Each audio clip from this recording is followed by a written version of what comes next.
Good morning, students.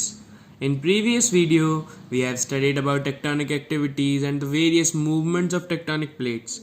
Today, we will read about earthquake. An earthquake is a sudden movement or tremor of the earth's crust which originates naturally at or below the surface. एक earthquake sudden movement होता है किसी चीज़ का, अर्थ की crust का sudden movement जो naturally होता है सरफेस के नीचे। अर्थ की सरफेस के नीचे जो अर्थ के क्रस्ट का सडन मूवमेंट होता है नेचुरली, उसे हम अर्थक्वेक कहते हैं। दिस फिनोमिनन इज नेचुरल, ये फिनोमिनन नेचुरल है, ये काम नेचुरल है and does not include shock waves caused by nuclear tests.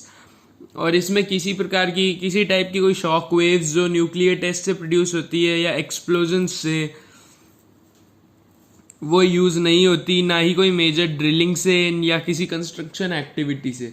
मतलब किसी भी कंस्ट्रक्शन एक्टिविटी से जो अर्थ के अंदर वेव्स प्रोड्यूस होती है वो इसका कारण नहीं होती।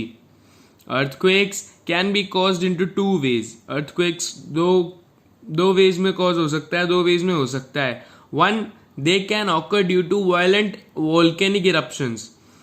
पहला तो है वो हो सकते हैं due to violent volcanic eruptions, volcanic eruptions की वजह से। This is very common in the areas of volcanic activity. Volcanic activity के एरियाज में ये बहुत कॉमन है। दूसरा, they can be triggered by tectonic activity associated with plate margins and faults. वो हो सकते हैं टेक्टोनिक एक्टिविटी से जो किससे एसोसिएटेड है, प्लेट मार्जिन्स और फॉल्ट से। मतलब अगर टेक्टोनिक एक्टिविटी में या टेक्टोनिक प्लेट में कोई फॉल्ट हुआ उसके मार्जिन्स में, तो भी ये हो सकते हैं। Most of the earthquakes worldwide are of this type. दुनिया में अधिकतर होने वाले अर्थक्वेक्स इसी टाइप के होते हैं। An earthquake can be compared to the effect produced when a stone is thrown into the water. एक अर्थक्वेक को हम उस इफेक्ट से भी कंपेयर कर सकते हैं जो प्रोड्यूस होता है जब हम स्टोन को पानी में फेंकते हैं, पत्थर को पानी में फेंकते हैं। And it creates a series of concentric waves moving outwards from the centre.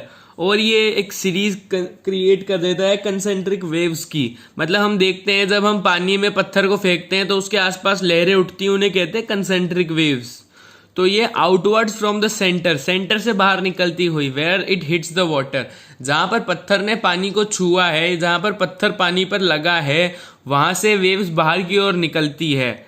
Similarly when there is sudden movement within the crust और आउटर मेंटल, इसी तरीके से जब क्रस्ट और आउटर मेंटल में कोई सडन मूवमेंट, तेज मूवमेंट, अचानक से मूवमेंट होता है, concentric shock waves move out from that point. उस पॉइंट से फिर concentric shock waves move out होती है, मतलब निकलती है। The point of origin of the earthquake is called the focus of hypo और हाइपोसेंटर। अर्थक्वेक के ओरिजिन के पॉइंट को क्या कहा जाता है, फोकस या hypocentre.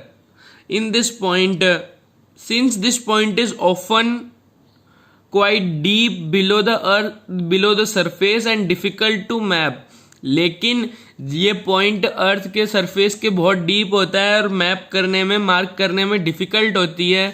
The location of the earthquake is usually referred to as the point of earth surface directly above the focus.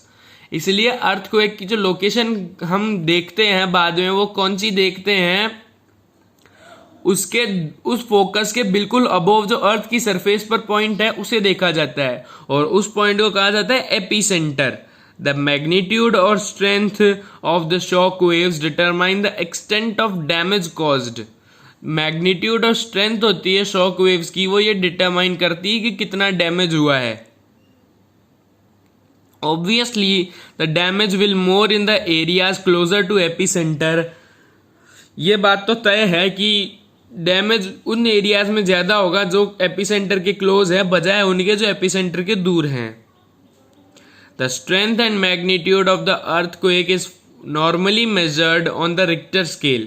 Earthquake की स्ट्रेंथ और अर्थक्वेक की मैग्नीट्यूड को हम नॉर्मली किस पर मेजर करते हैं, रिक्टर स्केल पर, विच वेरीज फ्रॉम 1 to 10, जिसकी यूनिट होती है 1 से 10 तक, जो 1 से 10 तक होता है।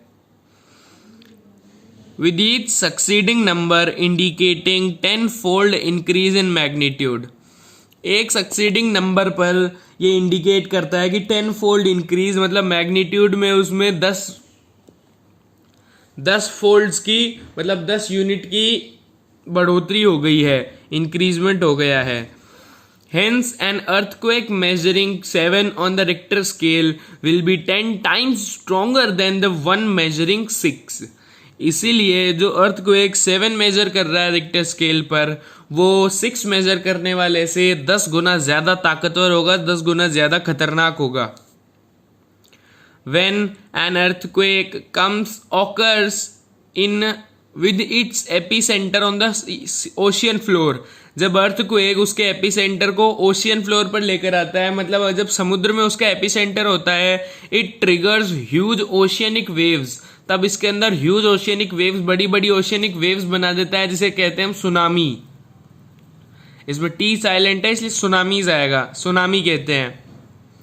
That can be high as 30 to 40 meters when they strike coastal areas. और वो 30 से 40 मीटर ऊंची होती है उसकी लहरें जब वो कोस्टल एरियाज को पे टकराती है. Tomorrow you will study volcano and endogenic forces and their effects, spreading zones. So today, thank you.